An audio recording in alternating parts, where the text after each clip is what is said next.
Souvent le soir, je fais un truc simple. Je m'assois au bord du lit et j'invente une histoire.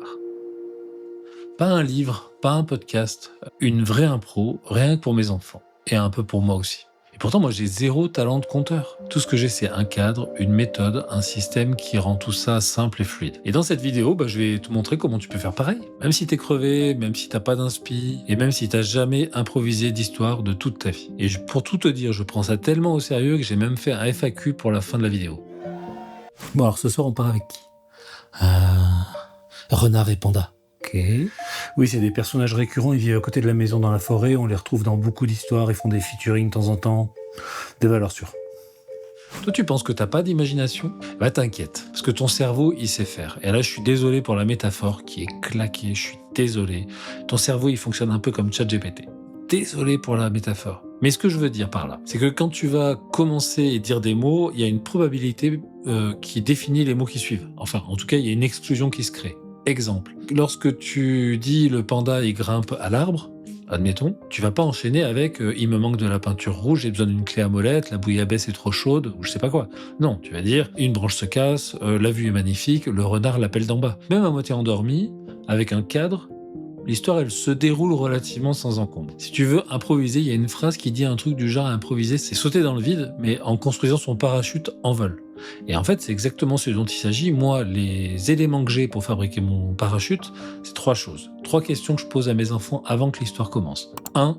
Choisis-moi 2 personnages. Ça peut être plus, mais après, c'est le bazar. Rappelons que ton enfant est dans l'histoire aussi. Donc voilà, et donc le personnage, ça peut être un personnage de dessin animé qu'il aime bien, ça peut être sa peluche, ça peut être un copain, ça peut être qui tu veux, même toi-même, pourquoi pas, hein, il peut très bien partir avec toi. Tu choisis un lieu, un château, une baignoire, l'espace, un frigo, une chambre, une forêt, tu choisis un lieu, ça c'est pas très très compliqué. Par contre, le troisième, parfois, selon l'envie, il faut quand même un peu aiguiller, c'est choisis un obstacle, en quelque sorte, ou un objectif. Qu'est-ce qu'on veut accomplir, qu'est-ce qu'on veut contourner, qu'est-ce qu'on veut combattre, qu'est-ce qu'on veut trouver. Voilà. Où Dans la forêt. Ok. Et qu'est-ce qu'ils vont faire ? Je sais pas, construire une nouvelle cabane. Ok. Aujourd'hui, vous avez un grand projet. Construire une base secrète dans un arbre, c'est ça. Et donc en 10 secondes, là, t'as le cadre. Eux, ils deviennent co-auteurs, et toi, t'as ton terrain de jeu qui s'est déroulé devant tes yeux. Donc on voit qu'improviser, c'est pas partir de rien. C'est plutôt dérouler un fil, suivre un chemin dont tu connais déjà des étapes intermédiaires et combler ce qu'il y a entre chaque étape. Alors on est samedi matin, et ils viennent te chercher. Et toi tu me dis je vais jouer dehors. Et l'aventure commence. Tu prends tes outils, un sac à dos, et qu'est-ce que tu prends d'autre ? Ma gourde. Ok. Et donc tu suis tes amis animaux et tu t'enfonces dans la forêt. On arrive à la clairière, le panda a un plan. Il est enroulé dans une feuille. Oui, alors note bien que la crédibilité, on s'en tamponne la glotte. On ne cherche pas à faire une histoire plausible. Je te montrerai après comment je rends la fin un petit peu satisfaisante, parce qu'en fait, l'idée, quand on raconte une histoire, c'est de la clôturer. Et ça, c'est pas le plus simple. Moi, j'ai une petite technique. Regardez, j'ai imaginé la cabane ici, et avec une corde, on peut monter. Tu vois ce que fait Hollywood, tu te dis, j'ai un peu de marge en termes de crédibilité. Un balcon pour observer les oiseaux, et même un coin de lecture, et qu'est-ce qu'on fait d'autre ? Une pièce pleine de bonbons et de Lego. Ah ouais, bonne idée. Bonne idée. Et souvent, la vraie difficulté, c'est même pas tant l'imagination que l'énergie. On parle de quelque chose qu'on fait le soir avec une vie d'adulte. Et moi, j'ai 3 techniques pour improviser, même quand c'est pas la méga patate. 1. Recycler. Les histoires que tu as déjà racontées, elles contenaient des choses, tu peux y revenir dessus, c'est pas du tout un problème. 2. Poser des questions. Si tu bloques, tant mieux, tu vas pouvoir demander à ton co-auteur d'intervenir. Je sais pas moi, pour revenir sur le panda est dans un vaisseau spatial. Qu'est-ce que tu penses qu'il fait le panda ? Il pilote jusqu'à la forêt magique. J'en sais rien. Mais ok si tu veux. Et hop, il te rebalance une info sur laquelle tu peux rebondir pour terminer. Et du coup, la dernière astuce, c'est de parler lentement. En fait, tu vas commencer avec un rythme relativement normal. Petit à petit, tu vas essayer d'allonger, de faire des pauses. Le but, je te rappelle que c'est quand même de l'endormir, l'enfant. Mais le problème, c'est que le vieux chêne, il est immense et beaucoup trop lisse pour grimper. Il va falloir une échelle. Exactement. Ou une tyrolienne. Encore mieux.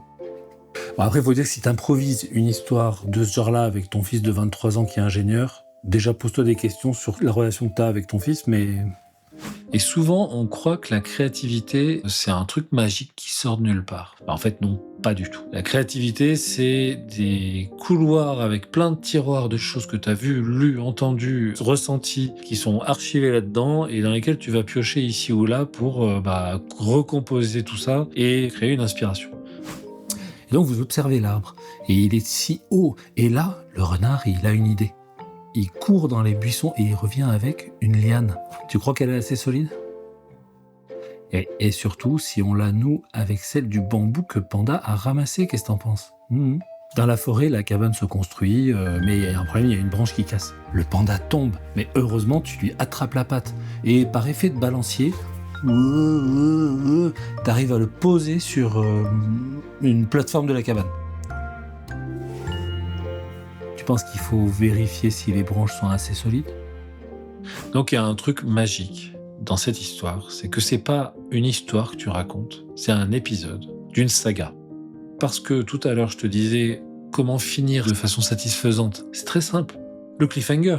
Il y a un moment où tu bloques, où tu vois que tu n'iras pas plus loin, tu dis la suite demain. Évidemment, comme toi quand tu finis ta série, tu déconnes quoi. Là, nouvelle astuce, alors vraiment on est dans l'astuce. Ton gamin, s'il veut en avoir encore, il peut le gérer tout seul. Tu lui dis bonne nuit et tu lui dis si jamais tu continues l'histoire tout seul, demain tu me racontes où on en était. D'expérience, pour avoir beaucoup raconté d'histoires à moi-même de quand j'étais petit, tu t'endors très très vite quand tu fais ça. Bon, le temps avance, la nuit commence à tomber, donc il va falloir rentrer à la maison. La cabane, elle prend forme, vous y accrochez les vieilles lanternes que vous avez trouvées la semaine dernière dans la grotte aux échos, tu te rappelles ? Le renard, il sourit, il dit « Mais il manque encore un petit détail, une cachette secrète pour nos missions. » Et la nuit tombe, donc il faut vite rentrer. Donc on continue demain. Je vais quand même vous parler un petit peu du lore ici, là. Où est-ce qu'on en est ? Donc mon fils, il a un animal, c'est un renard. C'est un renard qui parle, qui vit dans la forêt juste à côté et qui vient de temps en temps lui rendre visite. Il saute, il lui dit ouais, tu viens, on va jouer. Et ils partent, ils font des aventures, ils construisent des véhicules, ils vont dans l'espace.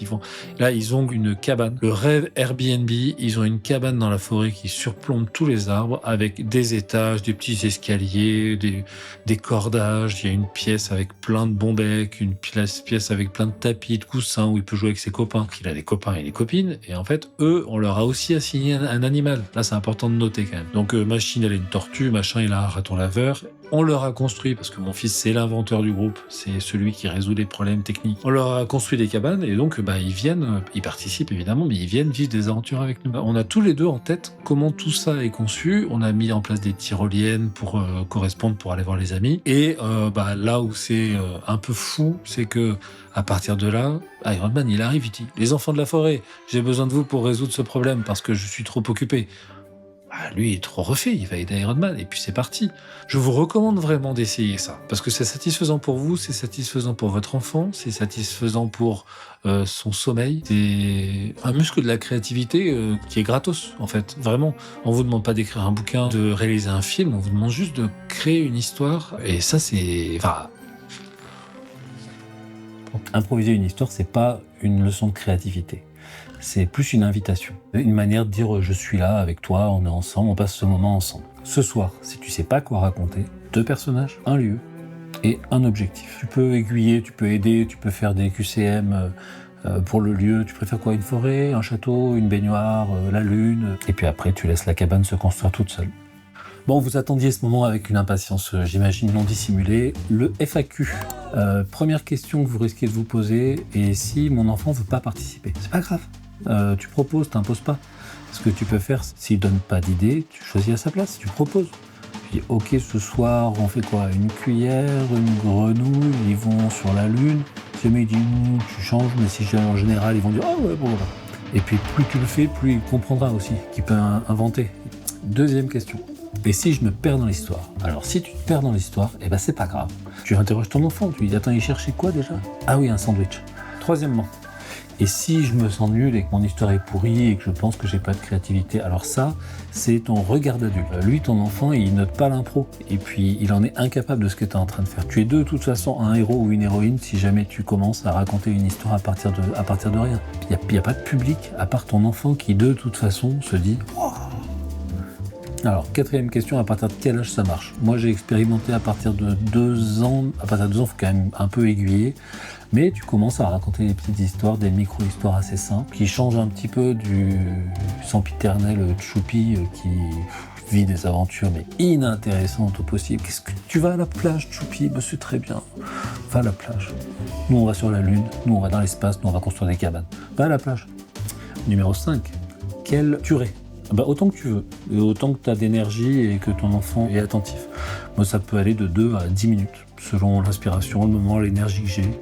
Commencer à tambour battant, et puis petit à petit, essayer de traîner un petit peu les mots, marquer des pauses. Voilà.